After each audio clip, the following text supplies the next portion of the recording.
So I'm going to continue with this head.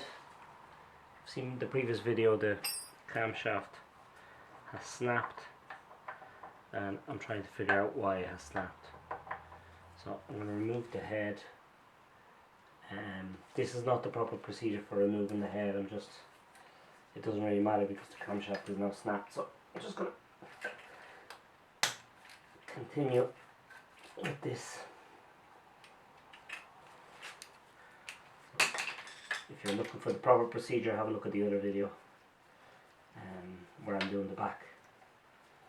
That will give you an idea of how to take it off.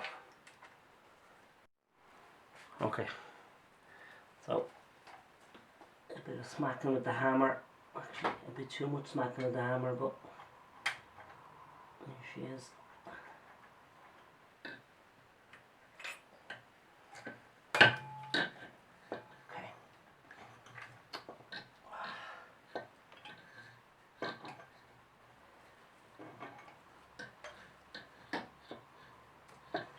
It'll come out. I just don't want to spill that oil in there.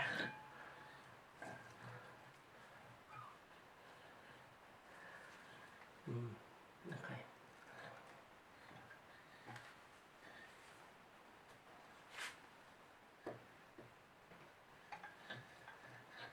Okay. Ooh. Bad again. Okay, so I have the head off. As you can see, there is just, it's exactly the same as on the rear cylinder, spaghetti bolognese. As you can see, it's just chunks. It's solid, it's caked solid anyway. So a lot of heat.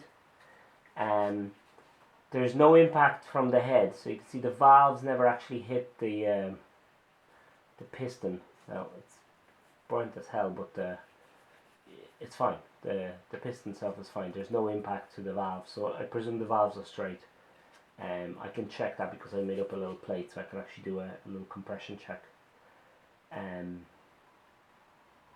So this has to come off because I have to get it cleaned, but by the looks of it, there was no stop on the engine, so the valves didn't actually hit the piston, and that didn't cause the camshaft to snap.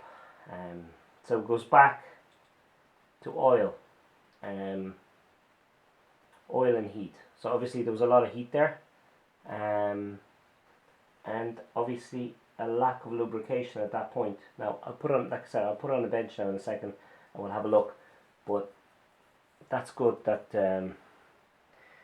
that the piston, so what happened is it snapped, the valves closed, and that was it then. The piston just went up and down, and the reason the bike obviously died was because it had nowhere to escape. The gases here had nowhere to escape, so this was just pushing up, and the valves were closed, so it was just compressing air, and that was it, just like a compressor.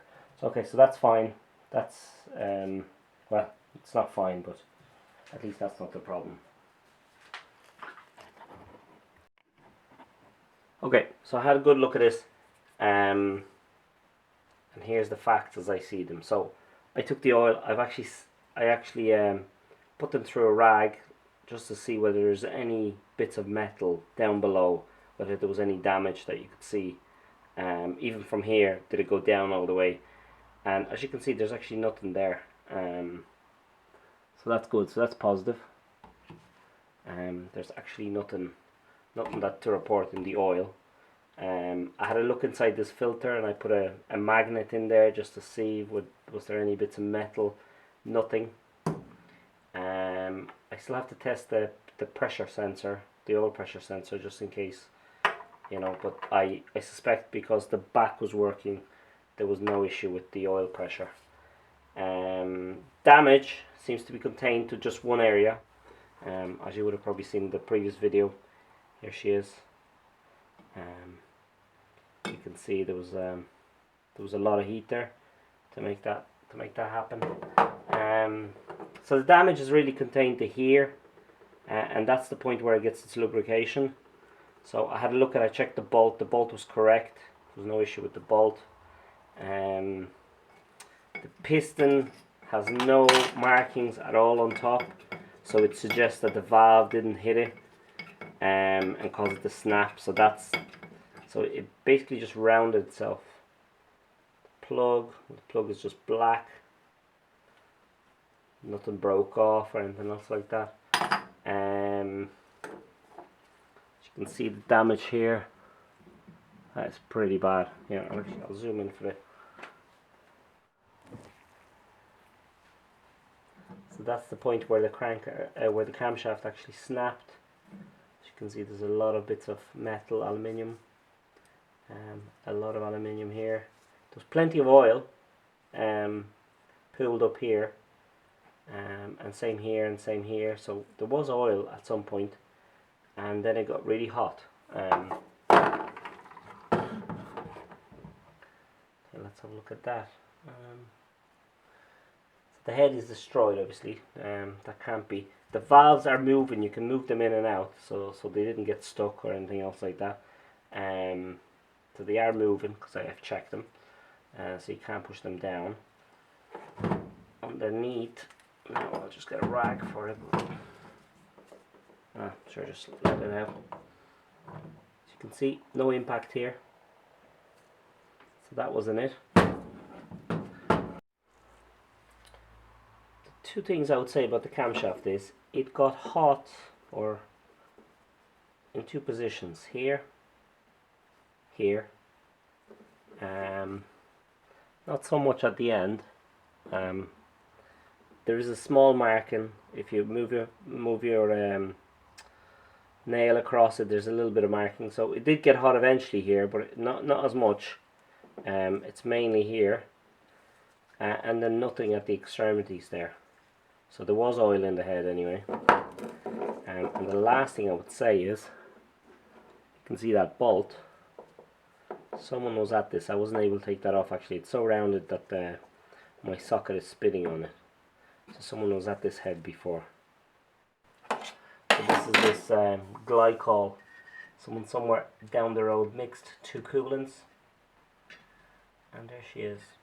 Look, it's like in the other one. It's absolutely caked in. Now, so I was aware of this. So what I did was I put a hose on this for about an hour, and a lot of stuff came out, and I said, that must be it, it'll be okay. But obviously I was very wrong. Again, I've never actually seen this before, where someone mixed coolants. So that would definitely get hot. As you can see, there's just tons of this stuff, like, you know, and it's just caked in there. It's like a paste almost. Yeah, it's like mud, or, well, don't want to say what it is, but like, it's very like what your dog would leave behind. Alright, so to wrap it up, what can I say? It got very hot over here. It didn't hit the piston. There was nothing stopping it. It basically sheared off and then it stopped. That's all that happened. It must have ran hot because of all of this. So that's it. So a lot of heat and maybe lack of oil. And if you look at the oil, that's 1 hour of oil. That's brand new oil, 1 hour. So oil is burnt. What am I going to do next? I suppose I don't have that answer yet. I have two options. Well, I have three options. I suppose I can put the old engine back together, the one that's in the bike, and hope for the best. I can go with the 650 engine, but it has a small issue, so I have to resolve that. Or I can build up a new 400 engine. With the good parts that I have another 400 on the ground there, so I could do that. I was hoping to put the cylinder from the 650 into the 400 casing, because the casing is actually damaged on the 650, so I need a casing, but it won't fit. This opening here is about 1 mil, 1.5 mil bigger than the 400 casing, so so I'd have to bore out this section. So again, it's a bit of work. So I don't know. Look, I'll think about it. But yeah, there are the facts of what happened and how you break a camshaft. So yeah, thanks for watching.